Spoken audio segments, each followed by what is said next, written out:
बात होगी इस वीडियो में ईद उल अज़हा की रूटीन के हवाले से। इन दिनों जो ज़्यादा प्रॉब्लम्स देखने को आती हैं कि हॉस्पिटल्स में एमरजेंसीज़ में सबसे ज़्यादा रश देखने को मिलता है, उनमें ज़्यादातर यही केसेस आ रहे होते हैं कि लोगों ने without any check and balance खाया है, ज़रूरत से ज़्यादा खाया है, अपना पेट समझ के नहीं खाया और उनको सीवियर गैस्ट्रोएंटेराइटिस हो जाता है, मैदे में शदीद जलन हो जाती है या पेट ख़राब हो जाता है। डायरिया की कंप्लेंट के साथ लोग एमरजेंसीज़ की तरफ जाते हैं। तो अगर आप कुछ बेसिक जो पैरामीटर्स हैं, खाना किस तरह खाना चाहिए, किस टाइम खाना चाहिए, ये सारी बातें इस वीडियो में डिस्कस होंगी। अगर इन प्रॉब्लम से अगर आप बचना चाहते हैं, आप इनको फेस नहीं करना चाहते, तो कुछ रूटीन जो इस वीडियो में शेयर की जाएगी आप उसको अपने माइंड में रखें कि ये प्रॉब्लम्स आपके साथ ना पेश आएँ और इनसे आप बच सकें। अब बेसिकली जो ईद है आप उसको इबादत समझ के गुजारें, जैसा कि कुरान पाक में आया है कि अल्लाह ताला को ना तो कुर्बानी का गोश्त पहुँचता है ना खून, बल्कि आपका तकवा पहुँचता है। तो आप इसको तकवा और इबादत के साथ गुजारें। इबादत आप करना चाह रहे हैं आप उनको प्रॉपरली करें, आप ईद की नमाज़ अदा करें।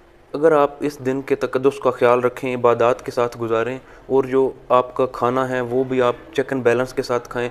अब कुछ लोग इस दिन ऐसे होते हैं जो कि बिल्कुल खाना खा ही नहीं रहे होते, उनके माइंड में बस डाइट चल रही होती है कि उनकी डाइट किसी सूरत कंप्रोमाइज़ ना हो। तो उनके लिए ये अर्ज़ है कि इन 2 दिनों को आप प्रॉपरली प्लान करके गुजारें, तो आपको किसी किस्म की कोई परेशानी देखने को नहीं मिलेगी। अगर आपने पहले से वेट मेंटेन किया हुआ था तो भी आप प्रॉपरली मैनेज कर लेंगे। लेकिन अगर आप दूसरी किस्म के लोग हैं कि आपका वेट पहले भी मैनेज नहीं था, तो इन 2 दिनों में भी आप कुछ नहीं कर पाएंगे। इन 2 दिनों से आपका कोई वेट कम नहीं होने वाला। और थर्ड नंबर पे अगर कुछ लोग डाइट कॉन्शियस इस लिहाज से हैं कि उनका वेट तो पहले से मेंटेन्ड है, अब वो इन दिनों खाना भी चाह रहे हैं और वो प्रॉपरली ये जानना चाह रहे हैं कि इन दिनों को वो कैसे प्लान करें ताकि उनका किसी किस्म का हर्ज ना हो। और इबादत के साथ साथ जो मैक्सिमम बेनिफिट्स हैं, जो हेल्दी बेनिफिट्स हैं इन दिनों मीट के, बीफ, मटन के, वो उसको भी इंजॉय करते हैं। फर्स्ट ऑफ ऑल आपने स्टार्ट इस तरह से करना है कि जो आपका फर्स्ट पे ब्रेकफास्ट हो, ईद की नमाज़ अदा करने के बाद आप ओट मील को प्रेफर करें या ब्राउन ब्रेड के आप सैंडविचेस बना लें। बॉयल्ड एग्स आप कंज्यूम कर सकते हैं या मीठे में आप सवियां भी कंज्यूम कर सकते हैं। वहाँ पे मीठे में आप स्टीविया यूज़ कर लें या कोई और स्वीटनर जो आपके पास अवेलेबल है आप उसको प्रेफर करें। 2-3 घंटे बाद अगर आप कुछ और खाना चाहें आप फ्रूट्स कंज्यूम कर सकते हैं। अब कुर्बानी के बाद आप पहले 11 या 12 का टाइम अगर हो चुका है तब तक आप एज आ स्टार्टर आप गुर्दा, कलेजी आप इनको खा सकते हैं। जो आपका मेन मील जो कि most of the time peoples 1 या 2 बजे दोपहर के वो कंज्यूम कर रहे होते हैं, तो उनमें आप 1 डिश को ही प्रेफर करें। ज़्यादा खाना, एक्स्ट्रा जो सरप्लस खाना होता है आप वो हरगिज़ ना बनाएं। आप वैसे गोश्त को फ्राई कर लें, उसको ज़्यादा रोस्ट नहीं करना, जलाना नहीं है, ताकि जो न्यूट्रिटिव वैल्यू है आप उसको भी बचा सकें। जो प्रोटीनिशियस डाइट है आपकी, जो मीट में जो मैक्सिमम प्रोटीन का फ्रेमवर्क है आप उसको, उसके जो हेल्दी बेनिफिट्स हैं आप उसको एंजॉय कर सकें। आप राइस खाना चाह रहे हैं, पुलाव आपने बनाया है, मटन कुना बनाया है, जो भी है आप 1 मील को प्रेफर करें। अब इसके साथ 1 मील में भी आपने 3 पोर्शंस में खाने को अपने को डिवाइड कर लेना है। जो फर्स्ट पोर्शन आपका होगा सैलड का हो, ग्रीन लीफी वेजिटेबल्स को आप रखें, क्योंकि ये आपके डाइजेस्टिव सिस्टम को भी ठीक रखेगा। इन दिनों जब आप ज़रूरत से ज़्यादा मीट कंज्यूम कर रहे होते हैं तो आपका जो गट फ्लोरा है वो डिस्टर्ब हो सकता है। अब आप जब सैलड को साथ कंज्यूम करेंगे तो आपको जो हार्ट बर्न का मसाइल है आप उससे भी बच सकते हैं। इसके अलावा कॉन्स्टिपेशन का अगर मसाइल पेश आ रहे थे आप उससे भी ख़ुद को बचा सकते हैं। अब इसके साथ जो दूसरा आपने पोर्शन रखना है वो योगर्ट का रखना है, आप रायता बना लें। और जो तीसरा आपका पोर्शन होगा वो साथ मीट का होगा। तो इस तरह आपने बैलेंस के साथ चलना है। अब आपने ज़्यादा गोश्त की तरफ ही तवज्जो नहीं देनी। जब तक आप इन पोर्शन को साथ ऐड करके लेके चलेंगे तो बैलेंस मील होगा, तो आपको किसी किस्म की कोई परेशानी देखने को नहीं मिलेगी। आप अच्छे तरीके से अपने मील को आप एंजॉय भी। इसका फ़ायदा नॉर्मल जो हेल्दी लोग हैं उनको भी होगा।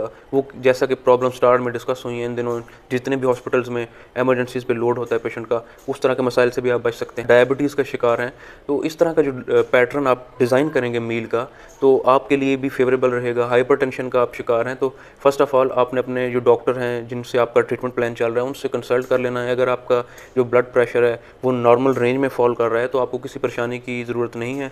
अगर वो आपका डिस्टर्ब्ड है, वो डिरेंज्ड है, तो आप उनसे मेडिसिन साथ ऐड करवा के आप मील को कंट्रोल्ड पोर्शन में आप वो ले सकते हैं। मील है आपका, आपने उसको जो फ्राई करना है वो भी ज़रूरत से ज़्यादा फ्राई नहीं करना। और इसके अलावा आप जो एनिमल फ़ैट आपके मीट के साथ होगी, जो गोश्त के साथ एक फ़ैट का हेल्दी पोर्शन होता है, आपने उसके अंदर ही गोश्त को पकाना है। इर्रिस्पेक्टिव ऑफ दिस कि आप वेजिटेबल ऑयल्स जो आप पहले से ले रहे थे उसमें आप बनाएं, क्योंकि वो वेजिटेबल ऑयल्स एक हेल्दी प्रेफरेबल आइटम नहीं है। जो उसमें फ़ैट्स होते हैं वो सैचुरेटेड फ़ैट्स होते हैं, तो आप मैक्सिमम बेनिफिट को एंजॉय करें उसी एनिमल फ़ैट में आप बनाएं, या आप ऑलिव ऑयल मस्टर्ड ऑयल में आप फ्राई करना चाह रहे हैं तो आप उसमें भी कर सकते हैं। कोशिश यही करें कि ऑलिव ऑयल को आप ज़्यादा डीप फ्राई ना करें, क्योंकि जो उसके हेल्दी बेनिफिट्स होते हैं वो डीप फ्राई से ख़त्म हो जाते हैं। इसके अलावा अगर आप डेज़र्ट में साथ स्वीट में कुछ कंज्यूम करना चाहते हैं तो आप जो आलमंड फ्लोर है उसका हलवा बना सकते हैं, उसको भी आप मस्टर्ड ऑयल में बना सकते हैं या ऑलिव ऑयल में आप बना सकते हैं। तो ये भी आपके लिए एक बेनिफिशियल ऑप्शन है आपके पास, या आप सेवइयाँ कंज्यूम कर सकते हैं। अब इस तरह का जो बैलेंस मील होगा आपका, वो आपको मैदे की तदाबियत से भी बचाएगा, आपको किसी किस्म का कोई इन्फेक्शन नहीं होगा, आप डायरिया से भी बच सकते हैं। नाइट मील का टाइम आए तो उस टाइम भी इन पैरामीटर्स को आप माइंड में रखें। आप इस तरह का मील डिज़ाइन करें जिसके अंदर एक पोर्शन आपका सैलेड का हो, एक पोर्शन जो है आपका योगर्ट का हो, और साथ आप जो गोश्त है उसका एक पोर्शन रखें। अब इसके साथ आप राइस कंज्यूम कर सकते हैं।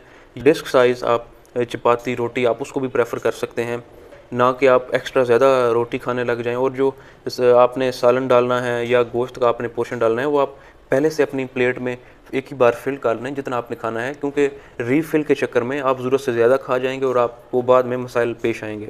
तो आपने इसी तरह करना है कि आपका जो मीट होगा वो आपने ग्रेवी के साथ लेना है, उसका एक पोर्शन आपने पहले से ही फिल कर लेना है, रीफिल्स को आपने प्रेफर नहीं करना। अहम पहलू जो यहाँ पे डिस्कस करना बेहद ज़रूरी है कि आप ज़्यादा फिज़ी ड्रिंक्स यूज़ कर रहे होते हैं अपने मील के साथ, और लंच में डिनर में ज़्यादा फिज़ी ड्रिंक्स यूज़ कर रहे होते हैं, तो आप उससे भी इज्तनाब करें। आप जो मिंट मार्गरेटा है आप उसको प्रेफर करें, या वैसे पानी में आप लेमन डाल के और साथ स्वीटनिंग के लिए आप उसमें स्टीविया ऐड कर लें, या कोई और ऐसा जो आर्टिफिशियल स्वीटनर आपके पास अवेलेबल है आप उसमें वो ऐड करें, तो आप मज़ीद प्रॉब्लम से भी बच सकते हैं। और जो आपका बावल मोटेलिटी है इससे आपकी वो भी बेहतर रहेगी, आप कॉन्स्टिपेशन से बच सकते हैं, और फ्लैटुलेंस ब्लॉटिंग इस तरह की कैफियत से भी आप बच सकते हैं। अगर आप ज़्यादा ग्रीन टी कंज्यूम करेंगे तो उसका नुकसान ये होगा कि आपका डाइजेस्टिव सिस्टम इस हिसाब से उसकी रफ्तार बढ़ जाएगी कि आपको भूख भी ज़्यादा लगेगी, और जो आपकी डाइट में ज़्यादा जो न्यूट्रिटिव वैल्यू थी आप उसको भी हासिल नहीं कर पाएंगे। जो चीज़ें आपकी एब्जॉर्ब होनी थी खुराक की वो आपकी तो निकल जाएंगी बॉडी से, और जितनी भी कैलोरीज़ हैं आप वो सरप्लस कैलोरीज़ ही जस्ट ले रहे होंगे, वो आपके लिए अनहेल्दी होगा। अगर आप टी यूज़ करना चाह रहे हैं तो जस्ट आप पेपरमिंट से आप टी बनाएं, आप पानी में सौंफ, इलायची, अदरक इस तरह का आप कहवा बना के वो आप ले सकते हैं। आप ब्लैक टी कंज्यूम कर सकते हैं, आप कॉफ़ी कर सकते हैं, लेकिन जो एक्सेसिवली आप ग्रीन टी बार बार पिए जा रहे होते हैं कि इससे आपका हाजमा बेहतर होगा, तो उससे आप नुकसान ही उठा रहे होते हैं। आप इस तरह अगर मील को लेके चलें तो आपका जो डाइजेस्टिव सिस्टम है वो भी किसी भी किस्म के नुकसानात से बच सकता है, और आप इस दिन के जो हेल्दी बेनिफिट्स हैं आप उनको भी इंजॉय कर सकते हैं, और आपके माइंड में ये स्ट्रेस भी नहीं होगा कि आपने ज़रूरत से ज़्यादा खा लिया है। तो इस तरह आप इसके हेल्दी बेनिफिट्स को इंजॉय करें।